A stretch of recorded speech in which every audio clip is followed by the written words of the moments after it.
अस्सलाम वालेकुम my dear students, उम्मीद है कि आप सब ठीक होंगे। हमारी क्लास चल रही है फाउंडेशन सेमेस्टर की आईकॉम 1 और सब्जेक्ट हम पढ़ रहे हैं अकाउंटिंग। तो लास्ट लेक्चर्स के अंदर हमने एक्सरसाइज नंबर 1 और 2 जो है वो डिस्कस की थी एनालिसिस ऑफ ट्रांजैक्शन की। तो उसी को हम कंटिन्यू करेंगे। आज हमारे पास एक्सरसाइज नंबर 3 है। तो देखते हैं आज हमारे पास इसके अंदर एक्सरसाइज नंबर 3 है। तो इसके अंदर भी आपने एनालाइज करना है।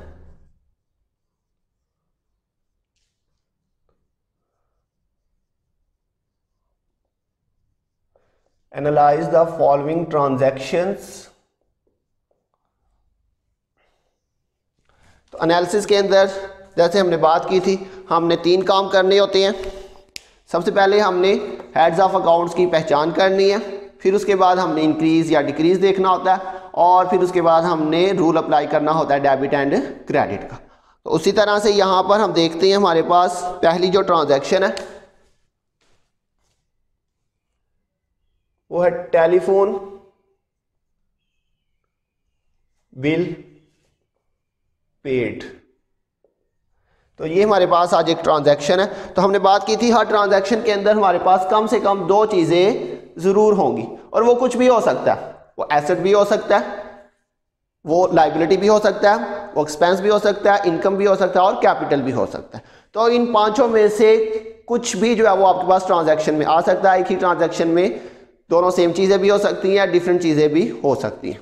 तो यहाँ पर हम देखें हमारे पास क्या क्या चीज़ें आ रही हैं।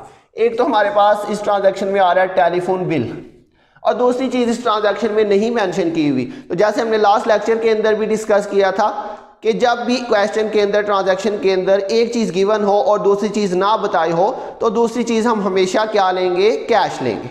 और दूसरा, जिधर भी पेड लिखा हो, कहीं पर भी पेड लिखा हो तो और उसके साथ आगे कुछ भी मेंशन ना हो तो उसका मतलब कैश ही होगा। जहां पर भी पेड लिखा हो और उसके साथ कुछ भी मेंशन ना हो तो वो क्या होगा, कैश होगा। तो हमारे पास सिर्फ इतनी ही ट्रांजैक्शन है, टेलीफोन बिल पेड। तो अब इसमें 2 चीजें हमारे पास कौन कौन सी आएंगी। एक इसमें आपके पास आ रहा है टेलीफोन बिल,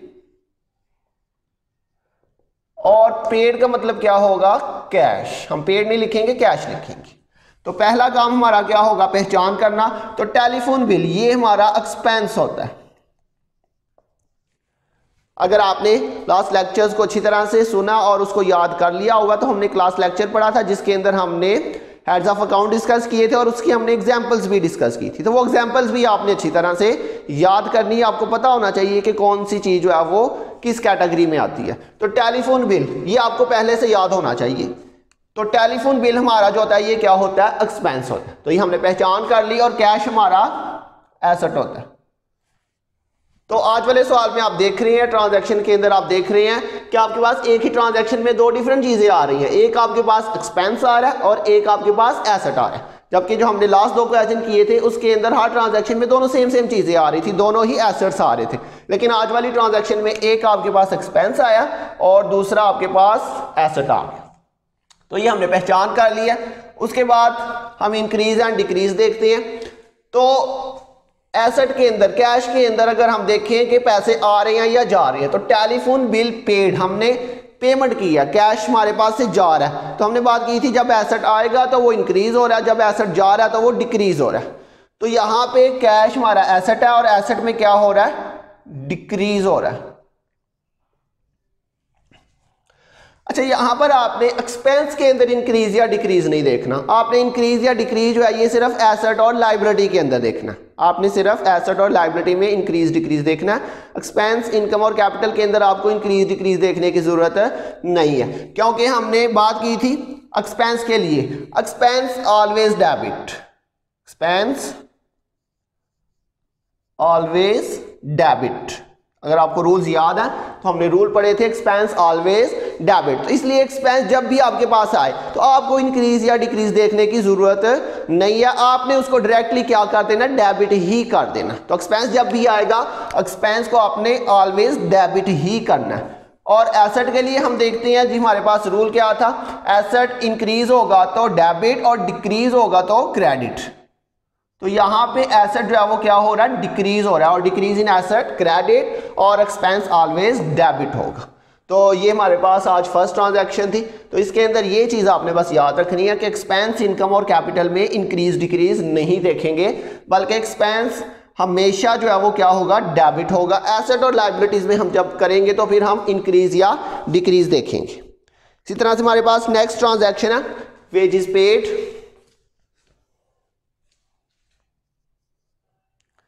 नंबर 2 पे वेजेस पेड। तो इसमें अगर हम देखें दो चीजें हमारे पास कौन सी आ रही हैं, एक यहाँ पे वेजेस लिखा है, दूसरा यहाँ पे पेड लिखा है। तो वेजेस हमारा क्या होता है और पेड जब आएगा तो हम क्या लिखेंगे उसे, कैश। ये मुझे उम्मीद है कि आपको आता होगा, जरा इसको बोलिएगा, दोहराइएगा। वेजेस हमारा क्या होता है, एक्सपेंस होता है। ये हमने पढ़ा था लास्ट लेक्चर के अंदर। तो वेजेस हमारे पास एक्सपेंस है और कैश हमारे पास एसेट है।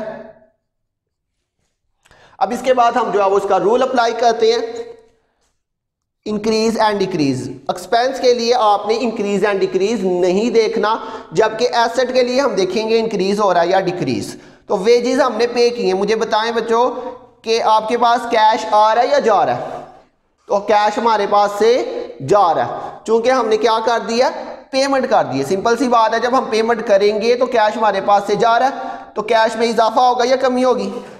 जी बच्चों क्या होगी, कैश में कमी होगी। तो कैश हमारा डिक्रीज हो रहा है। अब रूल अप्लाई कर दे। एक्सपेंस के लिए हमने बात किया कि हमने इंक्रीज या डिक्रीज देखना ही नहीं है। अब तीसरे नंबर पे रूल अप्लाई करते हैं। एक्सपेंस के लिए बच्चों क्या रूल था, एक्सपेंस ऑलवेज डेबिट। एक्सपेंस को हमेशा डेबिट ही करेंगे। और एसेट के लिए रूल अप्लाई करें, एसेट इंक्रीज होगा तो डेबिट और डिक्रीज होगा तो क्रेडिट। यहां पे ये क्या हो रहा है बच्चों, क्रेडिट हो रहा है। इसी तरह से हमारे पास नेक्स्ट ट्रांजैक्शन नंबर 3 है रेंट पेड। ये सारी एक जैसी ही ट्रांजैक्शंस हैं। Rent paid. जी बच्चों इसमें से आपने मुझे बताना है कि दो चीजें कौन कौन सी आ रही हैं। एक इसमें रेंट है और दूसरा क्या लिखा हुआ है, पेड। तो रेंट और पेड जिधर भी आएगा उसका मतलब क्या होगा, कैश। तो अब आपने बताना है रेंट हमारा क्या होता है, आपने खुद से जो है ना इसको दोहराना है साथ साथ में। तो रेंट हमारा क्या होता है, अगर आपने याद किया हुआ एग्जांपल्स के अंदर हेड्स ऑफ अकाउंट्स में, तो रेंट मैंने आपको किस कैटेगरी में लिखवाया था, एक्सपेंस के अंदर। और कैश हमारा एसेट होता है। तो ये हमारा पहला काम हो गया, हमने पहचान कर ली है। अब इसके बाद इंक्रीज डिक्रीज देखते हैं। तो कैश हमने पे किया, रेंट पेड मतलब कैश जा रहा है। तो कैश जब हमारे पास से जा रहा है तो इसका मतलब कैश में क्या हो रहा है, डिक्रीज हो रहा है। और एक्सपेंस को आपने क्या करना है, ऑलवेज डेबिट। एक्सपेंस के अंदर इंक्रीज डिक्रीज नहीं देखेंगे, एक्सपेंस ऑलवेज डेबिट। और एसेट डिक्रीज हो रहा है तो ये क्रेडिट हो जाएगा जी। इसी तरह से आपके पास नेक्स्ट ट्रांजैक्शन है commission cash paid for advertising. Number 4 पे ट्रांजैक्शन है कैश पेड फॉर एडवर्टाइजिंग। तो इसमें दो चीजें बताइएगा कौन कौन सी आ रही हैं। एक आपके पास कैश आ रहा है और दूसरा इसमें एडवर्टाइजिंग आ रहा है। तो दो चीजें इसमें हमारे पास, एक एडवर्टाइजिंग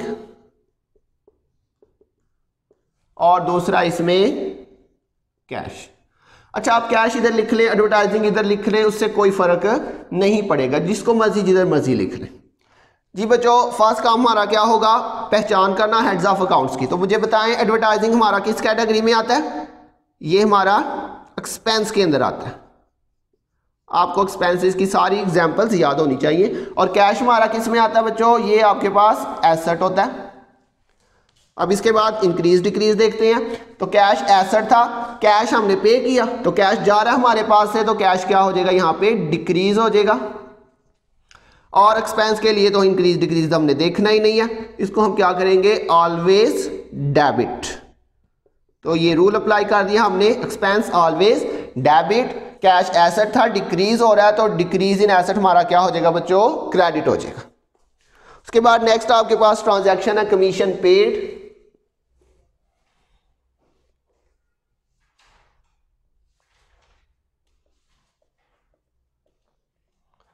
कमीशन पेड।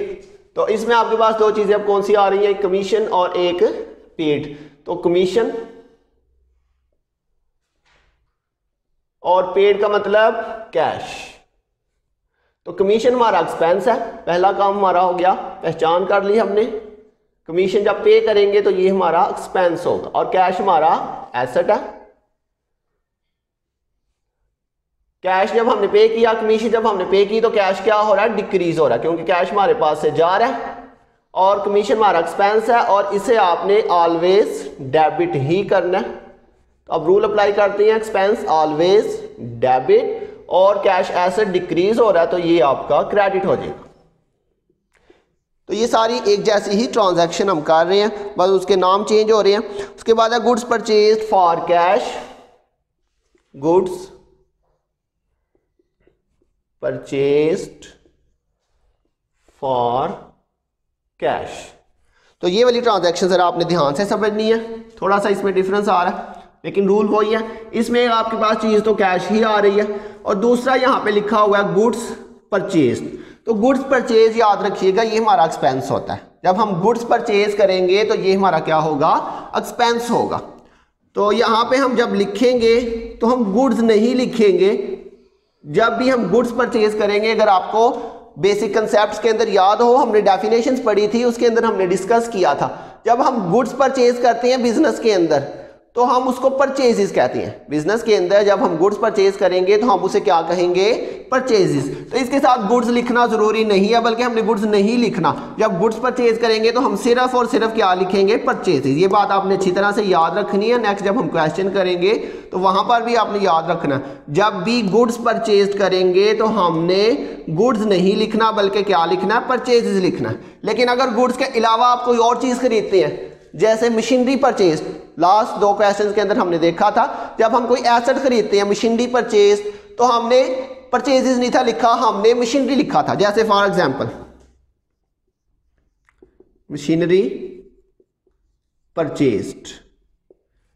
तो इसमें और इसमें क्या डिफरेंस है, जब हम गुड्स परचेज करेंगे तो हम गुड्स नहीं लिखेंगे, हम क्या लिखेंगे बच्चों, परचेजेस लिखेंगे। लेकिन जब हम मशीनरी परचेज करेंगे तो यहां पे अब हम परचेज नहीं लिखेंगे बल्कि क्या लिखेंगे, मशीनरी लिखेंगे। तो ये पॉइंट आपने जरा ध्यान से याद रखना है कि जब गुड्स परचेज करेंगे तो गुड्स की जगह पे क्या लिखेंगे, परचेजेस। लेकिन गुड्स के अलावा आप कोई भी चीज खरीदे, मशीनरी खरीदे, कार खरीदे, फर्नीचर खरीदे, कुछ भी आप खरीदे, तो आपने परचेज नहीं लिखना, आपने मशीनरी लिखना।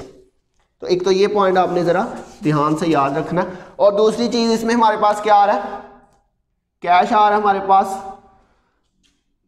तो पहचान करते हैं, गुड्स परचेज हमारा एक्सपेंस होता है, ये याद रखिएगा। जब भी गुड्स परचेज करेंगे तो ये हमारा क्या होगा, एक्सपेंस, और कैश हमारा एसेट है। नंबर 2 पे रूल इंक्रीज डिक्रीज देखते हैं। गुड्स परचेज फॉर कैश, जब आप गुड्स खरीदेंगे तो कैश आएगा या जाएगा, तो कैश हमारे पास से जा रहा है, तो इसका मतलब कैश में क्या हो रहा है, डिक्रीज हो रहा है आपके पास। और एक्सपेंस ऑलवेज डेबिट करेंगे, इसमें इंक्रीज डिक्रीज देखने की जरूरत नहीं है। यहां पे रूल अप्लाई करें, एसेट डिक्रीज हो रहा है तो ये आपके पास क्या हो जाएगा बच्चों, क्रेडिट हो जाएगा। तो इसी तरह से बच्चों आपके पास मजीद कुछ ट्रांजैक्शंस है, मैं आपके लिए वो लिख रहा हूं, तो आपने वो खुद ही सॉल्व कर लेनी है। तो ये भी आपने सॉल्व कर लेना है, लेकिन इसके साथ साथ जो नेक्स्ट मजीद ट्रांजैक्शन है वो मैं आपको होमवर्क के तौर पे लिख रहा हूं, वो आपने इसके साथ खुद सॉल्व कर लेना।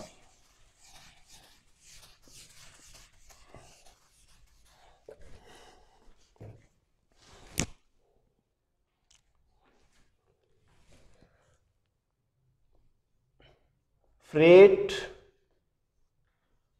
पेड। फ्रेट क्या होता है, ये हवाई जहाज का, समुद्री जहाज का जो किराया होता है। जब हम एक मुल्क से दूसरे मुल्क जो शिपमेंट भेजते हैं तो उसका हमें जो किराया देना पड़ता है उसको हम क्या कहते हैं, फ्रेट। तो ये भी हमारा क्या होता है बच्चों, एक्सपेंस होता है। इसको आपने खुद एनालाइज कर लेना। इसके अंदर एक तो पेड लिखा हुआ है, उसका मतलब क्या होगा, कैश। इसी तरह से आपके पास नेक्स्ट है सुई गैस बिल,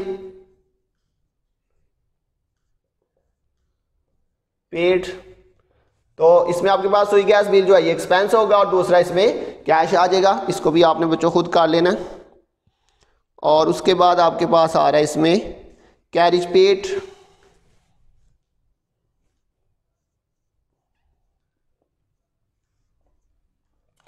कैरिज भी किराया होता है। ये किस चीज़ का किराया होता है? चांद गाड़ी का, रक्शे का जो किराया होता है उसको हम कैरिज कहते हैं। जैसे आप एक ही सिटी के अंदर जो है एक जगह से दूसरी जगह चीज़ें ट्रांसफ़र करते हैं, तो उसके लिए आप कोई चांद गाड़ी, कोई रक्शा वगैरह करवाते हैं, तो उसका जो आप किराया पे करते हैं उसे हम क्या कहते हैं? कैरिज कहते हैं। तो ये भी आपका एक्सपेंस है। तो दूसरा इसमें आपके पास क्या आ जाएगा बच्चों? कैश आ जाएगा। तो ये बच्चों आज आपका काम था, तो इसको आपने अच्छी तरह से रिवाइज कर लेना और रिवाइज करने के बाद आपने इसको सॉल्व कर लेना। तो इंशाल्लाह बहुत जल्द मिलेंगे नेक्स्ट लेक्चर के साथ। तब तक के लिए अपना ध्यान रखिएगा। अल्लाह हाफिज़।